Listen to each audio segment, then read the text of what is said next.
오늘도 우리 주님께서 변함없는 사랑으로 여러분을 지켜주시기를 간절히 원합니다. 오늘 말씀 23절을 보시면은 이것도 지혜로운 자들의 말씀이다 이렇게 시작합니다.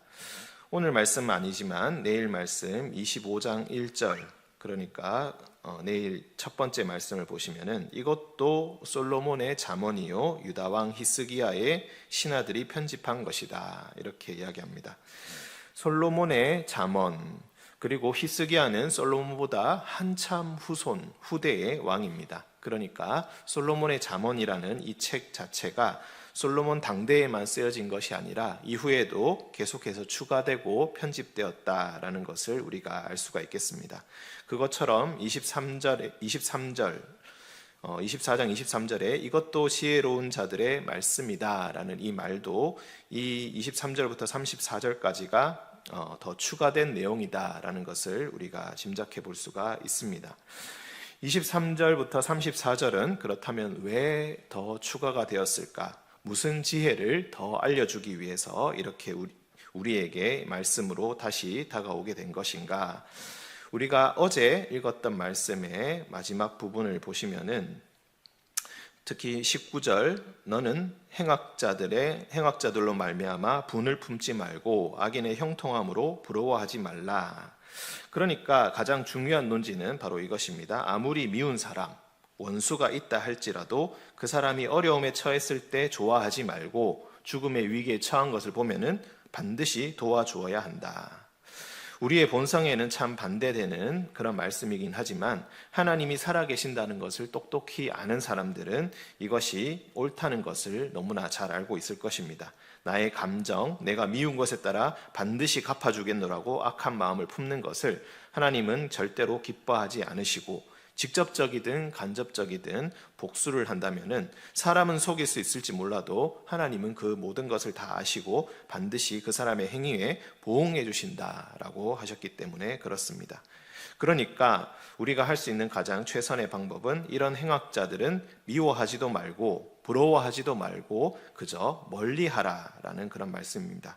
왜냐하면 하나님께서 그에게 곧 벌을 내리실 것이기 때문에 그렇습니다. 예수님은 이것보다 한술 더 뜨셨습니다. 원수를 사랑해라.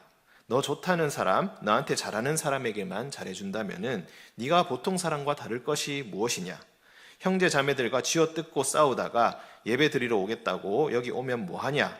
이것이 바로 마태복음에서 예수님께서 하셨던 그런 말씀입니다. 하지만 일단 마태복음에 나오는 예수님의 말씀은 오늘 잠시 내려놓고 지금 오늘 말씀에서 잠언에서 무엇을 말하는가 거기에 한번 집중해 보도록 하겠습니다. 제가 묵상한 바로는 오늘 우리가 읽은 이 말씀이 잠언에 덧붙은 이유는 악한 사람들을 그렇다면 어떻게 대할 것인가 하는 그런 문제입니다. 한마디로 인간관계의 문제입니다. 내가 좋아하는 사람과 싫어하는 사람 누구나 있을 것입니다. 사람이 참 묘한 것이 어떤 사람은 좀 다소 악한데도 불구하고 싫지 않은 사람이 있습니다. 오히려 가까이 하고 싶고 좋아지는 그런 사람이 있습니다.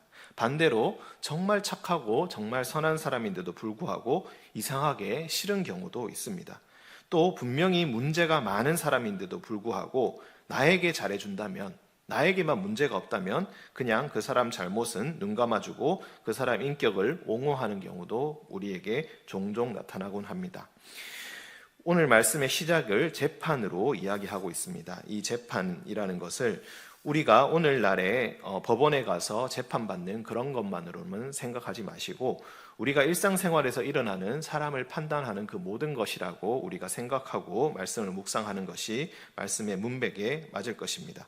어떤 사람을 판단할 때에 그리고 어떤 사람의 잘잘못을 판단할 때에 그 사람의 낯을 보아주지 말아라. 낯을 보아준다는 것은 이 사람이 나랑 친한가 친하지 않은가, 봐줄만 한가 봐주지 못할 만한가, 내 마음에 드는가 들지 않는가 이것을 바탕에 두고 판단하는 것을 의미합니다.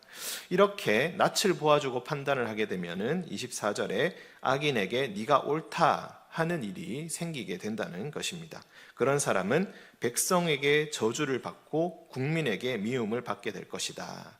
이 국민이라는 것이 이 백성과 국민이란 말이 우리나라 말로는 발음이 아주 다르지만 히브리어로 보면은 발음이 매우 비슷하다고 합니다. 그러니까 일종의 말장난처럼 우리에게 반복되어서 이렇게 전달되는 것인데, 백성, 국민, 특히 이 국민이란 말은 온 세계의 사람들을 의미하기도 합니다.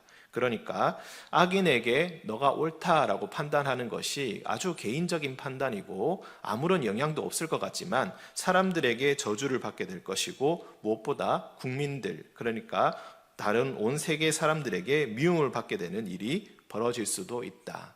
이런 판단 하나가 나의 그 영향력이 상상을 초월할 정도로 아주 늘어날 수도 있다는 것을 반드시 기억하여라. 반대로 이 사람의 잘못을, 악인의 잘못을 견책하는 자는 기쁨을 얻을 것이고 복도 얻게 될 것이다. 그러니까 한마디로 똑바로 올바로 판단하라는 것입니다. 나랑 친하고 친하지 않고를 나의 개인적인 감정에 기반을 두고 판단할 것이 아니라 항상 사람을 판단할 때에, 그리고 잘잘못을 가릴 때에 반드시 정확하게 판단하고 그렇게 할 줄 알아야지 기쁨을 얻고 복을 얻게 될 것이다. 26절에 적당한 말로 대답함은 입맞춤과 같다. 자, 적당한 말로 대답한다라고 하니까 우리말의 뉘앙스로는 갈등이 일어나지 않게 적당히 둘러댄다라는 말의 의미로 우리가 이 말씀을 이해할 수도 있겠습니다만은, 이 말씀은 오히려 반대로 읽어야 합니다. 적당한 말이라는 것은 올바르고 정직한 말을 의미합니다. 그러니까 이 사람에게 어떤 말을 할 때 그 사람의 감정을 돌보겠다고 무조건 좋은 말을 해주는 것이 아니라 항상 올바르고 정직하게 이야기해 주어야 한다. 그런 사람이 입맞춤과 같다라는 것은, 입맞춤은 신뢰를 의미합니다. 이 사람을 정말로 신뢰하는가 신뢰하지 않는가, 그 사람에게 입맞출 수 있는 사람이 정말 신뢰할 수 있을 만한 그런 사람이다. 처음에 좋은 말로, 감언이설로 좋은 말을 해주는 사람에게 처음에는 마음이 끌릴지 몰라도 결국 믿을 수 있는 사람은 그 사람에게 정확한 말을 해주는, 정직하고 올바른 말을 해주는 사람이 사람의 신뢰를 얻을 수가 있다라는 것입니다. 오늘날에는 반대로 정직하고 솔직하게 말한다라고 하면서 오히려 독설을 퍼붓는 경우도 많기 때문에 이 말씀의 의미를 좀 더 깊이 묵상해야 할 것입니다. 적당한 말로 번역한 이유가 다 있을 것입니다. 너무 과하지도 않게, 너무 작지도 않게 이야기해 줄 수 있어야 한다. 이런 말로 우리가 이해할 수가 있겠습니다. 27절, 내 일을 밖에서 다스리며 너를 위하여 밭에서 준비하고 그 후에 내 집을 세울지니라. 자, 결혼을 하고 가정을 세우기 위해서는 먼저 번듯한 직장이 필요하다. 쉽게 말해서 이런 뜻으로 이해할 수 있겠습니다만은, 오늘 이 말씀이 이 23절부터 34절 말씀의 핵심이라고 저는 생각합니다.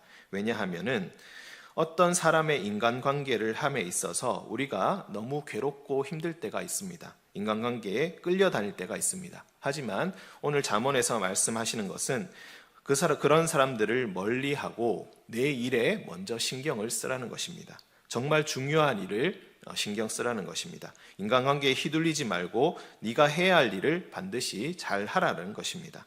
그 후에 너가 반드시 올바로 서게 될 것이니 사랑관계에 따라서 휘둘리지 말고 너의 일을 잘 하도록 하여라. 중심을 잡고 네가 해야 할 일이 무엇인지 잘 판단하고 그대로 행하여라 라는 그런 말씀으로 이해할 수가 있겠습니다. 28절, 너는 까닭없이 내 이웃을 쳐서 증인이 되지 말며 내 입술로 속이지 말지니라. 너는 그가 내게 행함같이 나도 그에게 행하여 그가 행한 대로 그 사람에게 갚겠다 말하지 말지니라. 우리가 모세오경, 출애굽기, 레위기, 특히 신명기에 보면은 눈에는 눈, 이에는 이 이런 말이 나옵니다. 이것을 어려운 말로 동태 복수법이라고 합니다. 똑같은 모습, 동태, 복수한다라는 의미로 그렇게 사용합니다. 우리가 눈에는 눈, 이에는 이라고 하면은 똑같이 갚아준다고 하니까 이것을 굉장히 폭력적이고 과한 것으로 우리가 생각하는데, 사실 이것은 억제하기 위함입니다. 그러니까 사람이 자기가 어떤 피해를 받거나 사람에게 상처를 입었다라고 하면은 반드시 그것을 갚아주고 싶어하는 본성이 있는데, 자기가 받은 상처를 항상 과대평가하기 때문에 상대방에게 더 심하게 갚아주려는 그런 경향이 있기 때문에 그렇습니다. 똑같이 갚아줄 수 있다라고 한다면은 자기가 얼마나 정확하게 피해를 입었는지 한 번 더 생각하게 될 것이고, 과하지 않게 상대방에게 복수를 할 수 있기 때문에 이런 판단이 있습니다. 하지만 잠언에서는 그렇게 하지 말라고 또 이야기하고 있습니다. 이렇게 자신이 밉다고 해서 이유 없이 사람에게 복수를 할 기회를 얻었을 때 증인으로 나서서 속이는 말을 하지 말아라. 그 사람에게 내가 받은 피해를 갚아주겠다고 거짓말로 사람에게 복수를 하려고 하지 말아라. 그리고 똑같이 내가 갚아주겠다고 그런 마음도 품지 말라고 그렇게 이야기하고 있습니다. 인간관계에서 특히 악한 사람, 미운 사람과 인간관계를 할 때 있어서 내가 갚아줄 기회를 얻는다 할지라도 그것을 스스로 자제하고 똑같이 갚아주겠다는 마음을 품지 말고 그 사람을 놔두고 그 사람을 오히려 공경에 처했을 때 도와줄 수 있어야 한다. 이런 사람이 하나님께 기쁨을 얻고 복을 얻게 될 것이다. 즉 한마디로 그 사람의 잘못을 정확하게 판단하고 정확하게 올바르고 정직하게 말할 수 있어야 하지만, 그렇다고 해서 내가 그 사람에게 갚아주겠다고 스스로 복수를 하는 일, 스스로의 손을 더럽히는 일을 하지 말라라는 뜻으로 우리가 이해할 수가 있겠습니다. 또 그 다음부터 30절부터 34절의 말씀은 게으른 자에 대한 이야기가 나오고 있습니다. 게으른 자에 대한 긴 이야기가 30절에서 34절에 나오고, 특히 33절과 34절은 이미 6장에서도 한 번 더 이야기가 나온 바가 있습니다. 좀 더 자자, 좀 더 졸자, 계속해서 자려고 하는 이런 사람, 이런 게으른 자가 되지 말라라는 경고로 우리가 이해할 수가 있겠습니다. 이 말씀은 23장의 마지막에 보시면은 29절부터 35절까지 술을 마시는 자에 대한 경고의 말씀이 길게 나오는 것을 우리가 알 수가 있습니다. 즉 술 마시는 자를 경계하고 24절의 마지막에 게으른 자를 경계하여라. 그러니까 스스로 자신의 일을 잘 판단해서 27절의 말씀대로 자신 중심을 잡고 자신의 일을 잘 감당해야 되는데, 내가 상처를 받았다, 내가 인간관계로 인하여서 힘들다라는 핑계로 술에 취하거나 게으름에 젖어드는 일, 괴롭다고 하여서 계속해서 잠에 들어서 잊으려고 하는 이런 것들을 피하여라 라는 것입니다. 게으름이 답이 될 수가 없고 해결책이 될 수 없다. 술 역시 마찬가지다. 잠시 잊게 할지언정 그 괴로움과 그 고통은 계속해서 남아있으니 차라리 부지런하게 자신의 일을 잘 감당하여라. 그 일에 부딪혀서 해결하려고 노력하여라. 그렇지 않으면은 계속해서 더 큰 어려움, 빈궁이 그리고 곰핍함이 너에게 몰려들게 될 것이다. 올바른 해결 방법이 무엇인지 스스로 잘 생각하고 중심을 잡고 잘 판단하여라 라는 말씀으로 우리가 이해할 수가 있겠습니다. 오늘 말씀은 특히 악한 사람, 미운 사람의 관계에 있어서 어떻게 해야 하는 것인가 라는 말씀을, 그런 생각을 중심으로 이 말씀을 해석하고 묵상해 보았습니다. 오늘도 가족과 그리고 친구와 일터의 동료들 간의 관계로 인하여서 마음에 어려운 분들이 계시다면 오늘 말씀을 통해 지혜를 얻으시고 자유함과 나아가야 할 방향을 얻으시기를 간절히 기원합니다. 함께 기도하겠습니다. 지혜로 세상을 지으신 주님, 주님의 지혜가 오늘도 우리에게 충만히 임하기를 원합니다. 주님께서 우리를 지으시고 가족과 친구와 타인을 지으셨음을 다시 한번 기억합니다. 몰래 마음속에 키워나가는 증오와 복수의 행위를 모두 알고 계시는 주님, 사람은 속일지라도 주님은 속일 수 없습니다. 우리 마음속의 모든 악한 행위를, 모든 악한 말을 멈추게 하여 주시고 주님 앞에서 흉하게 득죄하지 않도록 주여 우리의 마음을 인도하여 주시옵소서. 악한 마음과 생각들 모두 털어내고 정신을 차리고 다시 한번 본질에 집중할 수 있도록 주여 인도하여 주시옵소서. 악한 사람과 관계에서 두세 발짝 멀리 떨어지게 하여 주시고 부지런히 자신의 일을 먼저 잘 돌보게 하여 주옵소서. 진짜 빈궁함과 곰핍함이 우리를 덮치지 않도록 주님께서 지혜를 더하여 주시고 언제나 주님이 원하시고 기뻐하시는 방향으로 가게 하여 주시옵소서. 주여, 아픈 이들이 있습니다. 주님 기억하여 주시옵소서. 주님 아픈 자녀를 돌보는 부모가 있습니다. 주여 그 자녀를 기억하여 주옵소서. 밤마다 아이의 가늘어진 숨소리를 확인하며 주님께서 아이를 데려가시지 않으실까 노심초사 잠을 못 이루는 어머니가 있습니다. 음식을 한번 넘기는 것조차 긴장하며 관찰해야 하는 어머니가 있습니다. 낮에도 밤에도 안식이 없이 늘 마음이 괴롭고 분주합니다. 의술로는 더 이상 할 수 있는 것이 없는 그런 상황입니다. 주여, 나사로에게 오셨던 주님, 그에게도 찾아가셔서 그의 귀에 대시고 나오라고, 이제 그 죽음의 어둠과 두려움에서 걸어 나오라고, 팔과 다리에 힘을 얻고 일어나 주를 찬양하라고 주여 그 귀에 말씀하여 주시옵소서. 주께서 주신 가장 큰 축복이 어찌 가장 무겁게 영혼을 짓누르는 괴로움이 되었는지요. 주여, 주의 긍휼하심을 그 가정에 부어주시고 건강함을 되찾게 하여 주시옵소서. 주님이 우리의 유일한 소망이시오니 주여 도와 주시옵소서. 주님, 또 아픈 이들을 기억하여 주사 칠흑 같은 두려움에서 빛을 보게 하여 주옵소서. 고통 속에서 뜬 눈으로 밤을 새우고 이 새벽에도 깨어 신음하는 이들, 끔찍한 두려움으로 가슴이 얼어붙은 이들, 주여 찾아가셔서 위로하여 주시고 그의 손을 붙들어 주시고 나음을 얻게 하여 주옵소서. 알리시고 가르쳐 주시고자 하는 것이 있다면 깨달을 수 있도록 주님께서 지혜를 더하여 주시고 더 이상 두려움이 아니라 감사를, 신음이 아니라 찬양을 그의 입술과 가슴에 채워 주시옵소서.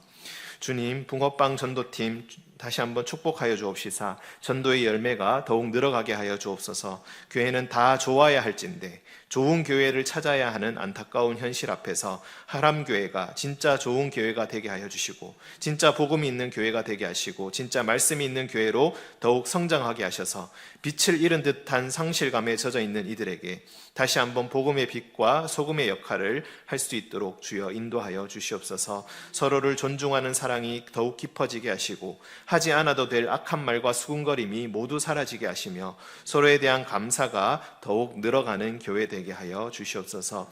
전도를 위해 매주마다 나오시는 권사님들, 집사님들, 장로님들 건강과 사업을 축복하여 주시며 자녀들의 가정에 복의 열매가 주렁주렁 달리게 하셔서 찬양과 감사가 넘치게 하여 주시옵소서. 주님께서 허락하시는 그날까지 주님 주신 달란트를 마음껏 활용하여 교회에 덕을 끼치고 사랑을 나누며 복의 통로로서 자신의 사명을 잘 감당할 수 있게 하여 주시옵소서.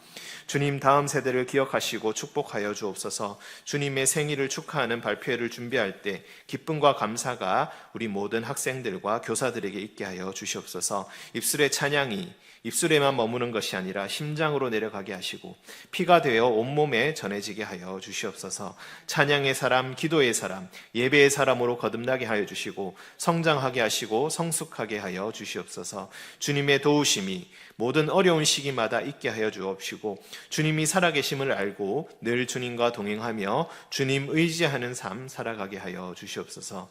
교회 학교를 섬기는 교사들을 기억하여 주옵시사 한 영혼을 향한 사랑이 더욱 깊어지게 하여 주시고 일을 하는 것도 중요하지만 신앙의 진정한 본질을 깨우치며 전하는 일이 모두에게 있게 하여 주시옵소서. 가정과 직장을 축복하여 주옵시사 시간이 갈수록 더욱 든든히 서가게 하여 주시며 어떤 상황에 있든지 주님의 인도하심을 깊이 느끼며 감사하게 하여 주시옵소서.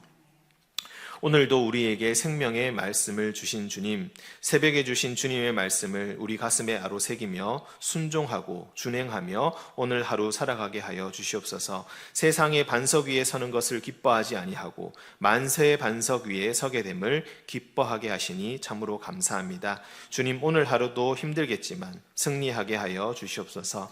우리의 선한 목자 되시는 우리 주 예수 그리스도의 이름으로 간절히 기도합니다. 아멘.